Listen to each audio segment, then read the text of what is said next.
You are watching Joseph TV Show, the place to be.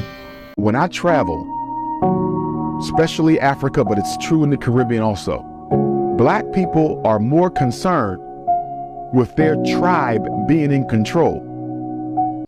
Hello guys, welcome to Joseph TV Show. Don't forget to hit the notification bell to like the video and also to leave the comment down below there. I would like to hear from you. So today we are talking the story of President of Burkina Faso, Ibrahim Traore. As you know, he is the first African president, the youngest African president to fight imperialism in Africa. So guys, let us support Ibrahim Traore. Let us support our own son, President of Burkina Faso, because we know that some of the leaders who came with ideas like the one that Ibrahim Traore has, they were wiped out, like the president of Libya, Nkrumah, Lumumba from Congo, among others. We as Africans, we are blessed with wealth. And you know, white people, they don't want to see African prosper. They want us to be beggars forever. And they want us to beg them forever and bow down to them, while God has given us the potential and the ability to move forward and also to bring the joy to our people and also to make the African continent greater. Listen to these speeches of our fellow Africans and also to the white people who also give the good compliments about the Black people. So let us be proud of our skin, let us be proud of ourselves and also of our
too close to Putin of Russia and must therefore be removed. That's the agenda, ladies and gentlemen. This time, with all the information we have as Black Africans, what are we going to do about it? How will history remember us? What will we say when history talks about our generation? Did we put up a fight? Did we stand up? Did we say something, or did we look the other way, thinking it was too far away from our doors? Ladies and gentlemen, that time is here to stand for something. France and the US government have decided to take down Captain Ibrahim Traore of Burkina Faso by any means necessary. What's your stand on this matter? Can't we, as the people of Africa, throw the biggest continental march or demonstration ever in support of our brother? From Ghana, South Africa, Nigeria, Sierra Leone, Gambia, Burkina Faso, Mali, Niger, Cameroon to Ethiopia, can't we put together a simultaneous march on the same day across the continent of Africa in support of this young hero? I believe we can, ladies and gentlemen. Nothing should stop us.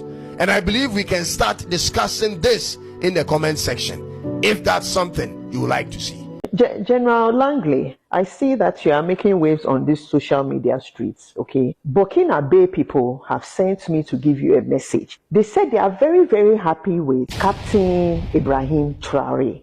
They are very happy with him. They don't have a problem with him. They understand what you are trying to do, but they are very, very happy with Captain Ibrahim Traore and what he's doing for them.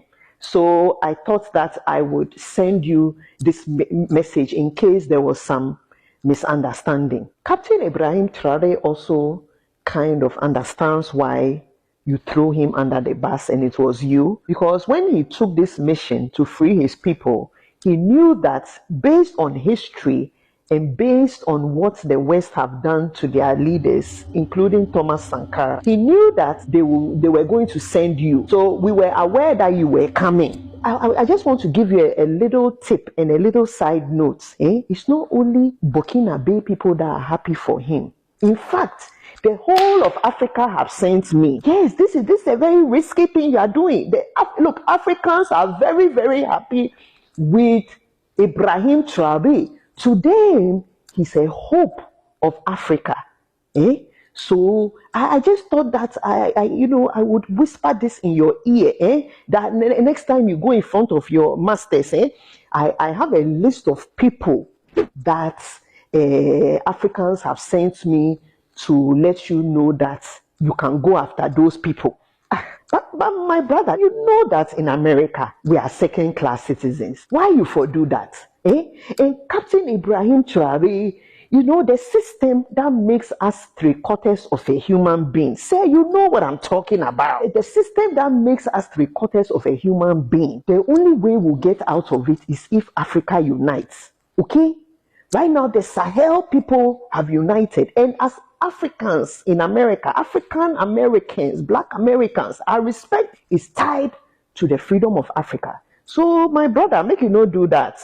Next time, please call Dr. Umar, Dr. Umar Johnson, before you take this mission. The reason white people get so upset when Black people are celebrated is because they believe we only exist to serve them or entertain them. If we do something within our own community for us that doesn't replicate some form of servitude or involve them at all, they feel left out. In their minds, our only purpose is to exist to serve them in some way. They believe that we should inherently sacrifice our bodies for them and do not see us as human with our own autonomy, our own ideologies, interests, capabilities. This is why Trump brought up the fact that immigrants were taking Black jobs. He and a lot of other white people believe that Black people only exist in America to serve. He doesn't believe that we should be in any leadership positions or any job that serves our own interests or community. The only reason so many people were upset about the halftime show is because it had a much deeper meaning, and that meaning they could not understand. They realized that the entertainment that they think belongs to them was not for them. They think that all entertainment should be accessible to them and about them. They can't fathom how we can do anything other than be a Black body for their enjoyment. This is why they always tell athletes who use their platforms to speak about injustice that they need to just stick to football. We don't want to hear your opinion because they don't value us. They don't see us as human. That is their way of attempting to put us in our place. Do what we want you to do. Entertain us. Use your body to play the sport that you're good at and win me some damn money. Don't even get me started on the way the NFL draft mimics the slave trade. White people know how talented and capable we are. They know how close-knit of a community we have. They know that we don't need them to thrive, but they need us to thrive. If we didn't exist, they wouldn't have anywhere to steal their ideas from.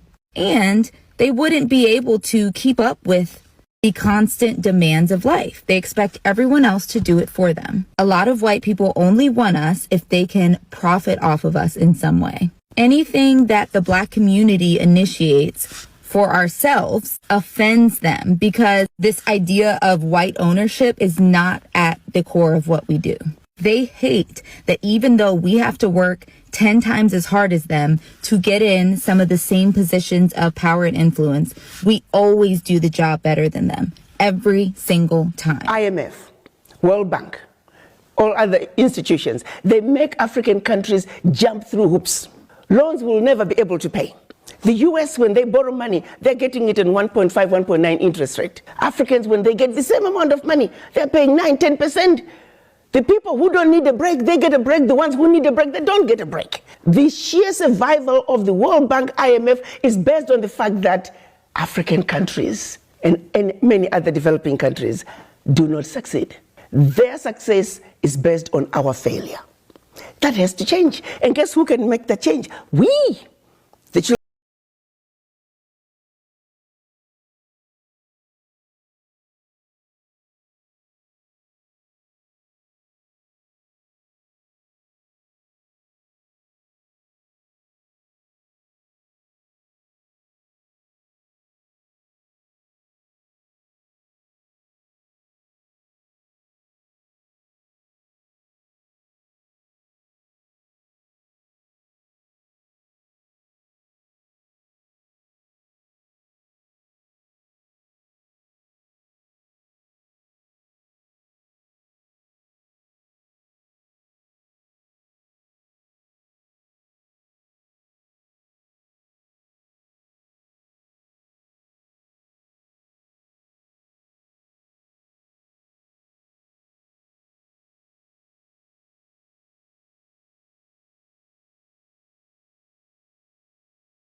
The truth is, it's a million miles from the reality of EU-Africa trade policy as it exists now, because our economic relations with Africa are simply a continuation of European colonialism, perpetuating exploitation by other means. Africa trades more with Europe than it does with itself.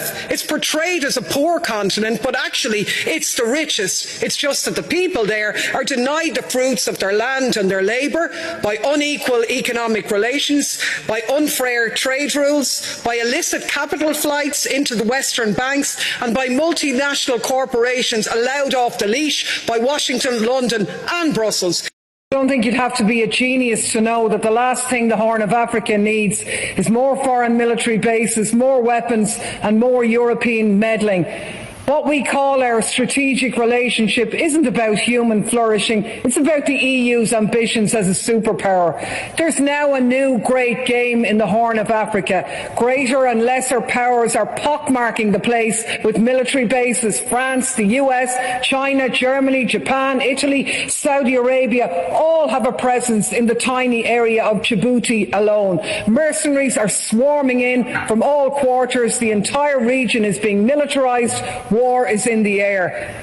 And what about the people facing climate and food insecurity? None of this benefits them. We talk about instability, but we only make it worse. We flood the place with weapons, hand over the profits to European arms companies and charge the bill to our citizens. And then with the carnage, we go back in and we do it all again. It's a racket. Strategic relationship, it's one thing after another, isn't it? Really, it's the same as it ever was. And all I can say is God save Africa from Europeans offering help.